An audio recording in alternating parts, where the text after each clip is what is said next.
Գորիսում նռնակի պայթյունի հետևանքով երկու մարդ է զոհվել, որոնցից մեկը Արուշ Արուշանյանի վարորդն է։ Գորիսի գերեզմանների մոտ նռնակի պայթյունից կան զոհեր։ Երեկ երեկոյան Գորիսում պայթյուն է տեղի ունեցել, ինչի հետևանքով մահացել է երկու մարդ, ևս մեկը վիրավորվել։ Շամշամ.com-ի հաղորդմամբ ժամը 18:30-ի սահմաններում ոստիկանության գլխավոր վարչության Գորիսի բաժնում օպերատիվ տեղեկություններ են ստացել, որ Գորիս քաղաքի Թոսկապ կոչվող տարածքում գերեզմանների հարևանությամբ միջադեպ է տեղի ունեցել, որի ժամանակ պայթյուն է հնչել եւ կան տուժածներ։ Տեղում պարզվել է, որ ստացած օպերատիվ տեղեկությունները հավաստի են եւ կա երկու զոհ, մեկ վիրավոր։ Դեպքի վայրում հավաքված մի քանի քաղաքացիները, ովքեր հրաժարվել են տեսախցիկների առաջ խոսել, նշել են, որ մահացածներից մեկը Գորիսի քաղաքապետ Արուշ Արուշանյանի վարորդն է։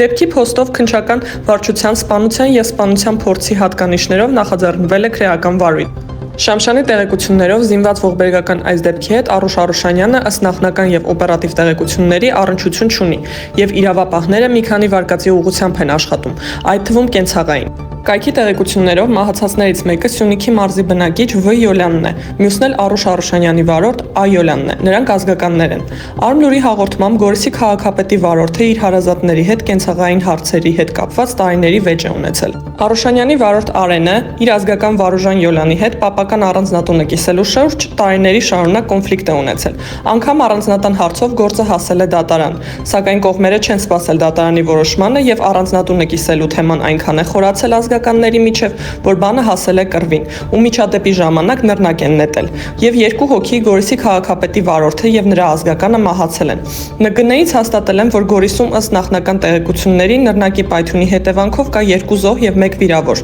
ՆԳՆ քրեական ոստիկանության ծառայողները ձեռնարկում են միջոցներ դեպքի բոլոր հանգամանքները պարզելու ուղղությամբ։